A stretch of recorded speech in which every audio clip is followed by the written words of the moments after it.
한국은 대통령을 2번이나 탄핵시킨 나라. 그게 민주주의라고요?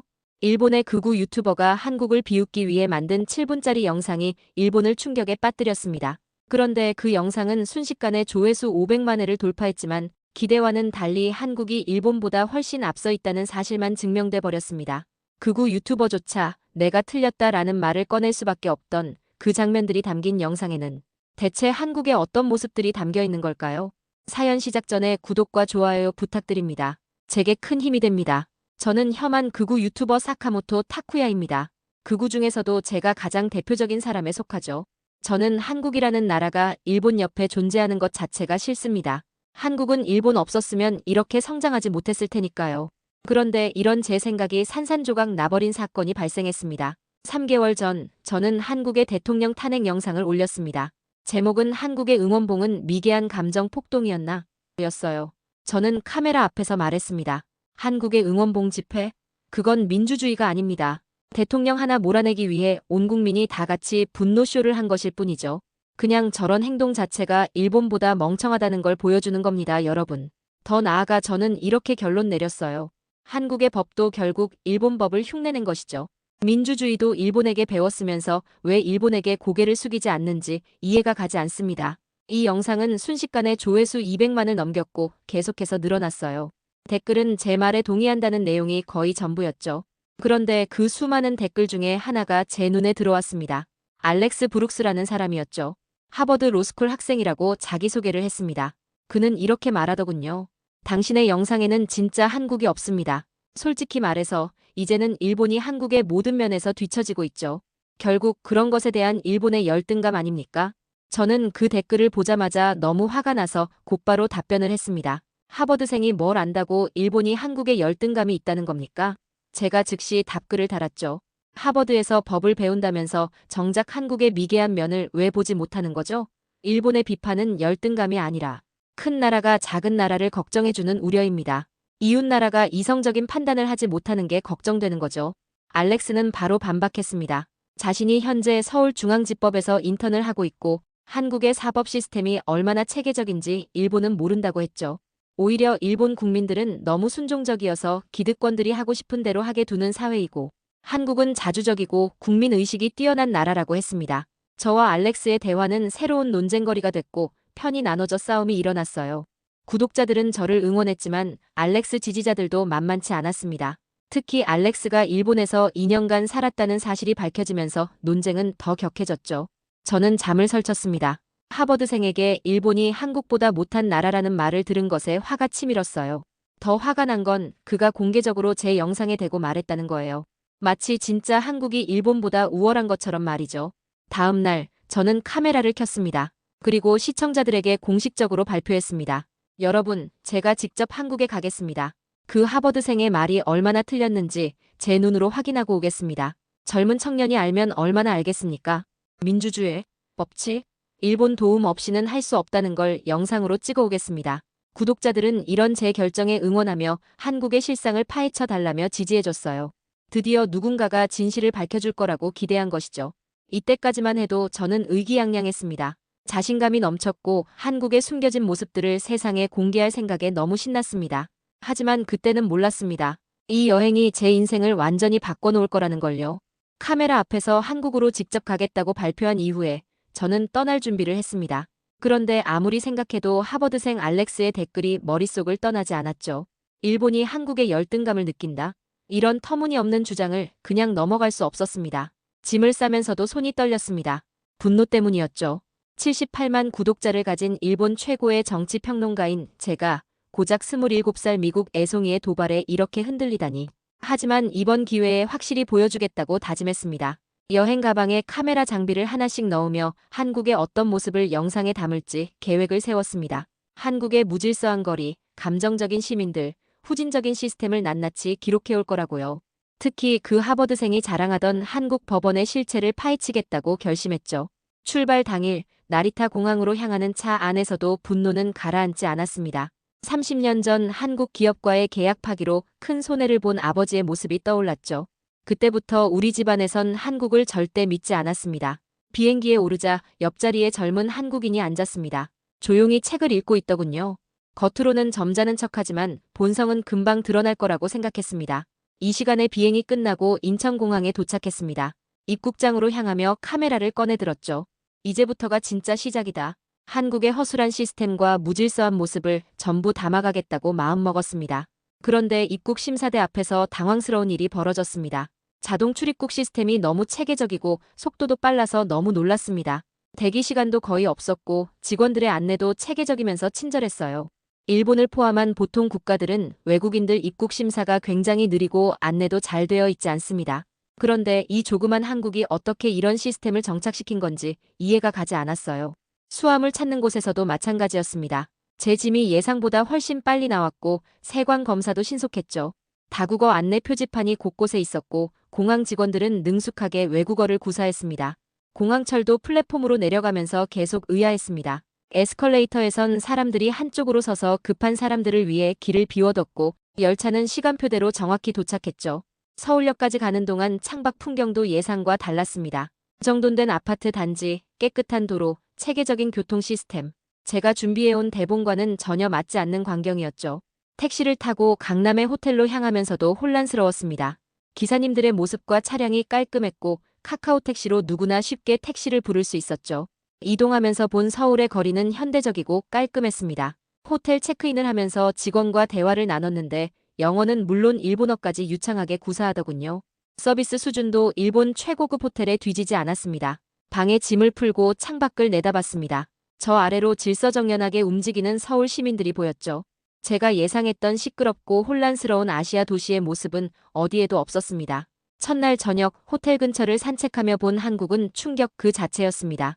거리는 깨끗했고 사람들은 조용했고 상점들은 정돈돼 있었죠. 편의점에서 물건을 사는데 편의점 내부가 깔끔하고 음식들도 모두 신선하게 보관되어 있었어요. 편의점에서 간단한 음식을 몇 개 사고 호텔로 돌아와 침대에 누웠습니다.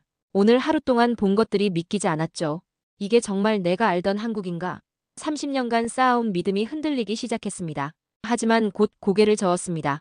아직은 겉모습만 본 거다. 공항이나 호텔 주변은 관광객을 위해 특별 관리하는 곳이니까. 내일부터는 진짜 한국인들이 사는 곳으로 가봐야겠다. 그러면 분명 내가 아는 한국의 모습이 나타날 거야. 그렇게 스스로를 달래며 잠자리에 들었습니다. 하지만 마음 한구석의 찜찜함은 쉽게 사라지지 않았죠. 혹시 내가 틀렸을까? 그럴 리 없다고 부정하면서도 오늘 본 한국의 모습이 자꾸 머릿속에 맴돌았습니다. 둘째 날 아침, 저는 일찍 일어나 거리로 나섰습니다. 어제는 공항과 호텔 주변만 봤으니 오늘은 진짜 한국인들의 일상을 관찰하겠다고 마음먹었죠. 먼저 찾아간 곳은 광화문 광장이었습니다. 그 유명한 촛불 시위가 벌어졌던 곳이죠. 저는 여기서 한국의 감정적이고 무질서한 면을 찾을 수 있을 거라 기대했습니다. 하지만 광장은 평화로웠습니다. 출근길 시민들이 바쁘게 지나가고 관광객들이 세종대왕 동상 앞에서 사진을 찍고 있었죠. 청소부들이 깨끗하게 거리를 쓸고 있었고 경찰관들은 친절하게 길을 안내했습니다. 광장 한쪽에서는 역사 해설사가 외국인 관광객들에게 한글의 우수성을 설명하고 있었습니다. 유창한 영어로 세종대왕의 업적을 소개하는 모습이 인상적이었죠. 점심시간이 되자 직장인들이 쏟아져 나왔습니다. 수많은 인파였지만 놀랍도록 질서정연했죠. 횡단보도에서는 신호를 철저히 지켰고 지하철 계단에서는 서로 부딪히지 않게 조심했습니다. 종로의 재래시장으로 향했습니다. 여기라면 분명 시끄럽고 무질서할 거라고 생각했죠. 하지만 또다시 예상은 빗나갔습니다. 상인들은 정찰제로 물건을 팔았고 길거리는 깨끗했으며 심지어 카드 결제까지 가능했습니다. 오후에는 강남역으로 이동했습니다. 출퇴근 시간대라 엄청난 인파가 몰렸죠. 그런데 놀라운 건 이 많은 사람들이 서로 배려하며 움직인다는 것이었습니다. 에스컬레이터에서는 한쪽으로 서고 지하철에서는 내리는 사람을 먼저 보냈죠. 특히 인상적이었던 건 노약자석이었습니다. 젊은이들로 붐비는 지하철에서도 노약자석은 텅 비어 있었죠. 그 앞에 서 있는 젊은이들도 아무도 앉지 않았습니다. 일본에서도 보기 드문 광경이었습니다. 저녁에는 이태원으로 갔습니다. 외국인이 많은 다문화 거리였죠. 이슬람 사원 옆에 불교 사찰이 있고 할랄 음식점 옆에 일본 라멘집이 있었습니다. 다양한 문화가 자연스럽게 공존하고 있었죠. 한 카페에 들어가 커피를 마시며 주변을 관찰했습니다. 히잡을 쓴 무슬림 여성이 한국인 친구와 웃으며 대화하고 흑인 청년이 유창한 한국어로 주문하는 모습을 봤죠. 이런 개방적인 분위기는 예상하지 못했습니다. 밤이 되자 거리는 더욱 활기찼습니다. 하지만 소란스럽지는 않았죠. 술집에서 나온 사람들도 큰 소리를 내지 않았고 택시줄에서도 새치기하는 사람은 없었습니다. 호텔로 돌아오는 길에 24시간 편의점에 들렀습니다. 새벽인데도 직원은 친절했고 물건들은 정리정돈되어 있었죠. 계산도 정확했고 영수증도 꼼꼼히 챙겨줬습니다. 방에 돌아와 오늘 찍은 영상들을 확인했습니다. 한국의 문제점을 담으려 했는데 오히려 질서정연하고 현대적인 모습만 가득했죠. 이상했습니다. 제가 30년간 알고 있던 한국은 어디로 간 걸까요? 노트북을 열어 제가 준비해온 자료들을 다시 봤습니다. 한국의 높은 자살률, 극심한 경쟁, 재벌 중심 경제. 분명 이런 문제들이 있는데 왜 거리에서는 보이지 않는 걸까요? 그때 문득 깨달았습니다. 어쩌면 제가 보려고 했던 건 한국의 일부분뿐이었을지도 모른다고. 모든 나라에는 장단점이 있는데 저는 단점만 찾으려 했던 건 아닐까요? 하지만 아직 인정하고 싶지 않았습니다. 내일은 그 하버드생 알렉스를 만나기로 했으니 그때 제대로 확인해봐야겠다고 생각했죠. 그가 말한 한국의 우수한 시스템이 정말 존재하는지 직접 눈으로 봐야겠다고 다짐했습니다. 그리고 다음 날 드디어 알렉스를 만날 약속 시간이 되었습니다. 서울중앙지법 앞에서 만나기로 했죠. 댓글로만 싸우던 상대를 직접 대면한다니 긴장됐습니다. 약속 장소에 10분 일찍 도착했는데 누군가 다가왔습니다. 금발의 젊은 백인 남성이었죠. 예상외로 그가 먼저 일본어로 인사했습니다. 사카모토 상이시죠? 저는 알렉스 브룩스입니다. 만나서 반갑습니다. 악수를 나누며 그를 살폈습니다. 거만할 줄 알았는데 의외로 겸손해 보였고 일본어도 꽤 유창했죠. 저는 단도직입적으로 물었습니다. 댓글에서 일본이 한국에 열등감을 가지고 있다고 했던데 그 근거가 뭡니까? 알렉스는 차분하게 대답했습니다. 제가 교토에서 고등학생 시절을 보냈어요. 그때 저도 일본 친구들 영향으로 한국을 무시했습니다. 시끄럽고 무질서한 나라라고만 생각했죠. 하지만 직접 와보니 완전히 달랐습니다. 그는 법원 건물을 가리키며 말을 이었습니다. 특히 이곳에서 인턴하면서 놀란 점이 많았습니다. 한국의 사법 시스템은 미국보다도 어떤 면에서는 더 체계적이고 공정했거든요. 저는 비웃었습니다. 미국인이 한국 법원에서 뭘 배운다는 겁니까? 그러자 알렉스가 저를 법원 안으로 안내했습니다. 1층 로비에는 시민상담센터가 있었는데 각종 언어로 서비스를 제공하고 있었죠. 심지어 불법 체류자도 법적 도움을 받을 수 있다고 했습니다. 한쪽에서는 시각장애인을 위한 음성 안내가 작동하고 있었고 수화 통역사도 상주하고 있었습니다. 법률 지원이 필요한 서민들을 위한 무료 변호사 상담도 있었죠. 저는 당황했습니다. 일본 법원에서도 이런 종합적인 시민 서비스는 보기 드물었거든요. 알렉스가 설명을 계속했습니다. 한국은 약자를 보호하는 시스템이 잘 갖춰져 있습니다. 특히 민주화 이후 시민들의 권리의식이 높아지면서 이런 제도들이 발전했죠. 법원을 나와 근처 카페로 이동했습니다. 커피를 마시며 더 깊은 대화를 나눴죠. 저는 여전히 의구심을 품고 있었습니다. 그래도 촛불 시위는 감정적인 군중심리 아닙니까? 법적 절차를 무시한 폭동이나 다름없죠. 알렉스가 고개를 저었습니다. 아닙니다. 오히려 완벽하게 헌법적 절차를 따랐죠. 국회의 탄핵 의결, 헌법재판소의 심판. 그 과정에서 단 한 명의 사상자도 없었고요. 수백만이 모였는데도 폭력 사태가 없었다는 게 오히려 놀라운 일입니다. 그때 알렉스가 뜻밖의 질문을 했습니다. 혹시 한국에 대한 개인적으로 안 좋은 경험이 있으신가요? 순간 아버지의 일이 떠올랐지만 말하고 싶지 않았습니다. 대신 다른 이야기를 꺼냈죠. 저는 30년간 언론인으로 활동하며 한국을 지켜봤습니다. 늘 감정적이고 비논리적인 모습만 봤죠. 알렉스가 진지하게 대답했습니다. 저도 그랬습니다. 일본에서 배운 역사 교육 때문에 한국을 얕봤죠. 한국은 항상 일본의 도움이 필요한 나라라고 배웠으니까요. 하지만 여기 와서 완전히 생각이 바뀌었습니다. 그의 말에 호기심이 생겼습니다. 무엇이 당신을 바꾼 겁니까? 시스템과 사람들이었습니다. 한국인들이 얼마나 부지런하고 똑똑한지, 서로를 얼마나 배려하는지 봤죠. 무엇보다 이 나라가 얼마나 빠르게 발전하고 있는지 놀랐습니다. 불과 한 세대 만에 최빈국에서 선진국이 됐잖아요. 알렉스의 말을 들으며 지난 이틀간 제가 본 것들이 떠올랐습니다. 깨끗한 거리, 친절한 사람들, 체계적인 시스템. 어쩌면 그의 말이 맞을지도 모른다는 생각이 들었죠. 제가 댓글에서 열등감이라고 표현한 건 한국이 성장할수록 일본의 비판이 더 거세진다는 뜻이었습니다. 정말 하찮은 나라라면 왜 그렇게 신경 쓰시겠어요? 그 말이 가슴에 꽂혔습니다. 정말 우리가 한국을 두려워하는 걸까? 인정하고 싶지 않았지만 어딘가 일리가 있다는 생각도 들었죠. 카페를 나와 헤어지면서 알렉스가 말했습니다. 내일 시간 되시면 제가 한국의 다른 면도 보여드리고 싶습니다. 판단은 그 후에 하셔도 늦지 않을 거예요. 저는 망설이다가 고개를 끄덕였습니다. 이미 제 확신은 많이 흔들려 있었고 진실이 무엇인지 더 알고 싶어졌으니까요. 알렉스와 다시 만났습니다. 이번엔 그가 저를 여러 곳으로 안내했죠. 첫 번째 목적지는 서울시청 시민상담센터였습니다. 건물에 들어서자 놀라운 광경이 펼쳐졌습니다. 한 층 전체가 시민 서비스를 위한 공간이었죠. 법률, 복지, 세무, 외국인 상담 등 분야별로 창구가 나뉘어 있었고 대기번호 시스템이 완벽하게 작동했습니다. 특히 인상적이었던 건 장애인 편의시설이었습니다. 시각장애인용 음성 안내, 점자 안내판, 수화 통역사가 모두 준비되어 있었죠. 휠체어 이동 통로도 넓고 편리했습니다. 한 창구에서는 베트남 여성이 통역사의 도움을 받아 상담하고 있었습니다. 알렉스가 설명했죠. 여기서는 7개 국어로 서비스를 제공합니다. 체류 자격에 상관없이 누구나 도움을 받을 수 있어요. 다음으로 간 곳은 구로구의 외국인 노동자 지원센터였습니다. 일요일인데도 문을 열고 있었죠. 안에서는 한국어 수업이 진행 중이었고 한쪽에서는 무료 건강검진이 이루어지고 있었습니다. 센터 담당자가 자랑스럽게 말했습니다. 정부와 시민단체가 협력해서 운영합니다.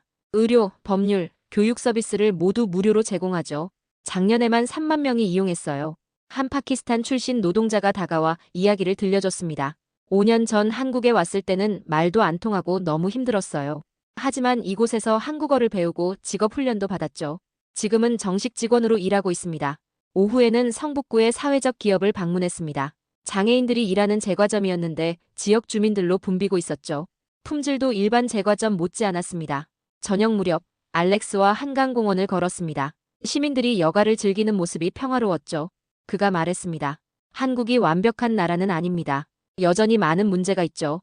하지만 중요한 건 계속 발전하고 있다는 거예요. 특히 시민의식이 성숙해지면서 사회가 빠르게 변하고 있습니다. 저는 고개를 끄덕였습니다. 지난 며칠간 본 한국은 제가 알던 나라가 아니었으니까요. 그날 밤 호텔에서 혼자 생각에 잠겼습니다. 30년간 믿어온 것들이 하나씩 무너지고 있었죠. 특히 오늘 본 약자 배려 시스템은 충격적이었습니다. 일본보다 더 앞서 있는 부분도 많았으니까요. 다음 날 아침, 저는 혼자서 서울 곳곳을 돌아다녔습니다. 대학가, 주택가, 재래시장, 공원. 어디를 가든 질서와 활력이 공존하고 있었죠. 특히 놀라웠던 건 공공도서관이었습니다. 주말인데도 공부하는 시민들로 가득했고 외국어 자료도 풍부했으며 디지털 시설도 최신식이었죠. 지하철역마다 있는 엘리베이터, 버스 정류장의 전자 안내판, 공공 와이파이의 빠른 속도. 이 모든 게 시민의 편의를 위한 것이었습니다. 어느새 일주일이 가까워졌습니다. 저는 서울의 새로운 면을 계속 발견했고 그럴 때마다 제 편견이 얼마나 어리석었는지 깨달았죠. 마침내 저는 인정해야 했습니다. 내가 틀렸다. 한국은 이미 선진국이었고 어떤 면에서는 일본보다 앞서 있었다. 이 사실을 받아들이는 게 쉽지 않았지만 더 이상 부정할 수는 없었습니다.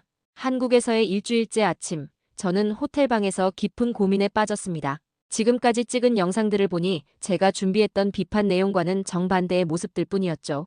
점심때 알렉스를 만났습니다. 그는 저를 서대문 형무소 역사관으로 데려갔죠. 일제강점기에 독립운동가들이 수감됐던 곳이었습니다. 여기서 수많은 한국인이 고문받고 처형당했습니다. 하지만 한국은 이곳을 부수지 않고 보존했어요. 과거를 기억하되 미래로 나아가기 위해서죠. 전시관을 둘러보며 무거운 마음이 들었습니다. 고문실, 사형장, 독방들이 그대로 보존되어 있었죠. 한 할머니가 손녀에게 설명하는 모습을 봤습니다. 우리 할아버지가 여기 계셨단다. 나라를 되찾으려고 싸우시다가 잡혀오셨지. 손녀가 물었습니다. 할머니는 일본 사람들이 미워요? 할머니는 잠시 망설이다 대답했습니다. 옛날엔 많이 미워했지. 하지만 이제는 달라. 미움으로는 아무것도 해결되지 않아.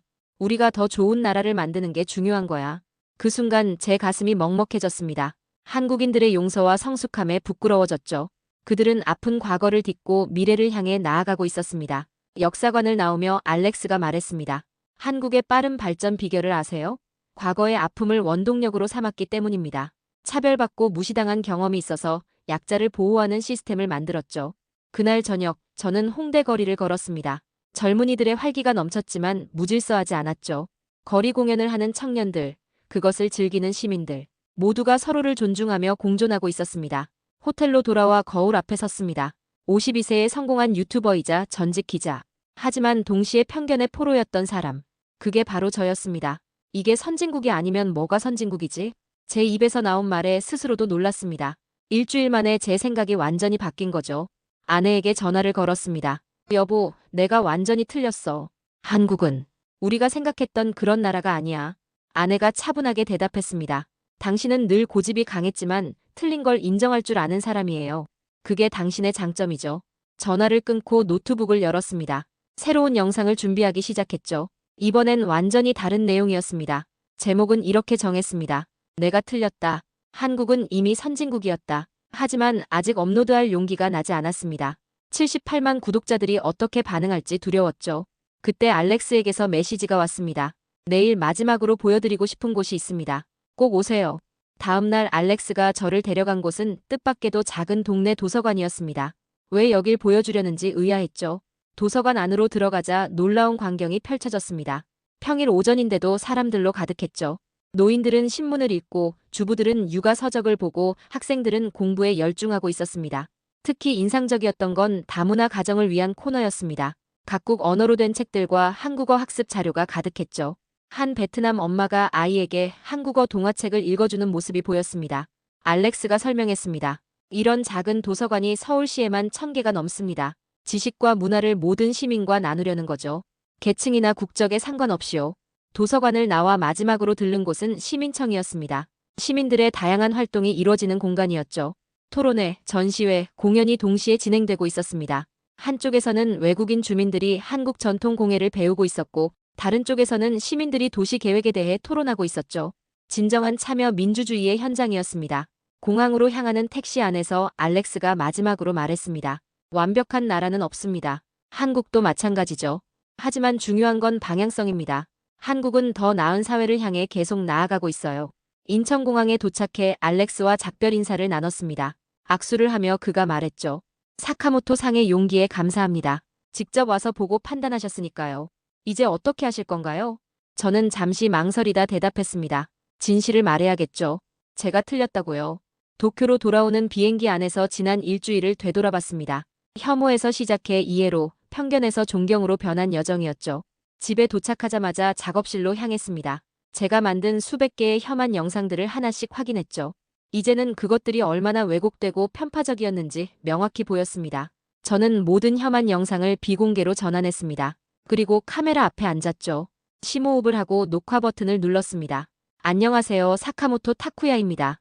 오늘은 고백할 것이 있습니다. 저는 혐한이었습니다. 아니, 무지했습니다. 목소리가 떨렸지만 계속했습니다. 30년 동안 저는 한국을 비하하고 조롱했습니다. 하지만 일주일 전 한국을 직접 방문하고 모든 게 바뀌었습니다. 제가 본 한국은 질서정연하고 배려심 깊고 빠르게 발전하는 나라였습니다. 카메라를 똑바로 응시하며 말했습니다. 특히 한국인들의 포용력과 성숙함에 감동했습니다. 아픈 역사를 딛고 미래로 나아가는 모습, 약자를 보호하는 시스템, 다양성을 존중하는 문화.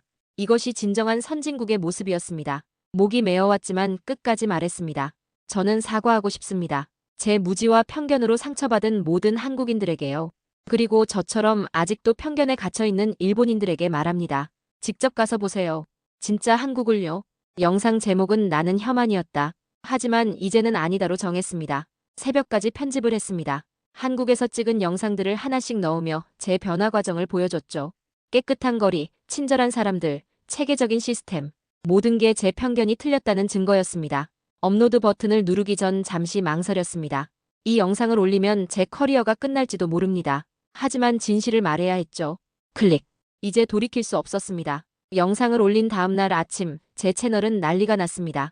하룻밤 사이에 조회수 100만을 넘었고 댓글은 수천 개가 달렸죠. 예상대로 반응은 극명하게 갈렸습니다.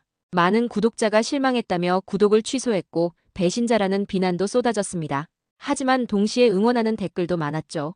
당신의 용기에 박수를 보냅니다. 자신의 잘못을 인정하는 건 쉽지 않은 일이죠. 저도 한국에 대한 편견이 있었는데 당신 영상을 보고 다시 생각하게 됐습니다. 특히 한국인들의 반응이 인상적이었습니다. 30년 동안 우리를 미워했지만 이제라도 진실을 알아주셔서 감사합니다. 과거는 과거일 뿐이에요. 용기 있는 고백 존경합니다. 당신 같은 분이 있어서 한일 관계에 희망이 보입니다. 일주일 만에 구독자는 30만 명이 줄었지만 새로운 구독자 20만 명이 들어왔습니다. 더 중요한 건 영상이 전 세계로 퍼져나갔다는 것이었죠. 조회수는 1000만을 넘어섰습니다. 어느 날 알렉스에게서 이메일이 왔습니다. 사카모토 상, 영상 잘 봤습니다. 당신의 용기가 많은 사람을 바꾸고 있어요. 한국 언론도 크게 다뤘더군요. 앞으로도 양국의 가교 역할을 해주시길 바랍니다. 저는 답장을 보냈습니다. 알렉스, 고맙습니다. 그리고 미안합니다. 당신이 없었다면 저는 여전히 어둠 속에 있었을 겁니다. 이제 새로운 시작을 하려고 합니다. 그 후 저는 채널의 방향을 완전히 바꿨습니다. 한국의 발전상을 소개하고 양국의 문화 차이를 객관적으로 분석하며 상호 이해를 돕는 콘텐츠를 만들기 시작했죠. 놀랍게도 이런 영상들이 더 큰 인기를 끌었습니다. 일본인들도 이제는 진짜 한국을 알고 싶어 한다는 걸 깨달았죠. 3개월 후 저는 아내와 함께 다시 한국을 방문했습니다. 이번엔 관광이 아닌 취재 목적이었죠. 한국의 스타트업, 문화산업, 교육 시스템을 심층 취재했습니다. 서울의 한 대학에서 특별 강연을 했습니다. 주제는 편견을 넘어서 -한 일본인의 한국 재발견이었죠. 강연장에는 수백 명의 학생이 모였습니다. 저는 제 변화 과정을 솔직하게 이야기했죠. 강연 후 한 학생이 질문했습니다. 양국 간 편견을 없애려면 어떻게 해야 할까요? 저는 대답했습니다. 직접 만나고 대화하는 것이 가장 중요합니다. 미디어나 인터넷 정보만으로는 한계가 있어요. 서로의 나라를 방문하고 문화를 체험하고 사람들과 교류하세요. 그러면 자연스럽게 이해하게 됩니다. 강연을 마치고 나오는데 한 노신사가 다가왔습니다. 젊은이, 고맙네. 나도 일제강점기 때 강제징용 갔었지. 그땐 일본이 정말 미웠어. 하지만 이젠 달라. 자네 같은 사람들이 있으니까. 그분의 손을 잡고 고개를 숙였습니다. 용서와 화해의 의미를 다시 한번 느꼈죠. 현재 저는 한일 양국을 오가며 활동하고 있습니다. 문화 교류 행사를 기획하고 청년 교류 프로그램도 운영하죠. 최근엔 한일 우정의 달이라는 비영리 단체도 설립했습니다. 1년 전에 저와 지금의 저는 완전히 다른 사람입니다. 혐오에서 이해로, 무지에서 깨달음으로의 여정이었죠. 마지막으로 이 이야기를 듣는 여러분께 드리는 말씀입니다. 혐오는 쉽게 생산되지만 이해는 시간과 노력이 필요합니다. 하지만 그만한 가치가 있습니다. 저는 한국에서 그것을 배웠습니다. 여러분도 편견의 벽을 넘어 새로운 세계를 만나시길 바랍니다. 내가 깎아내리려 했던 건 한국이 아니라 내가 이해하지 못한 세상이었다. 이제야 말할 수 있다. 한국은 맞았고 내가 틀렸다. 오늘 사연은 여기까지입니다. 과거 역사를 보면 일본은 항상 우리 대한민국에 깊은 열등감이 있었습니다. 그리고 그게 지금까지도 여전하죠.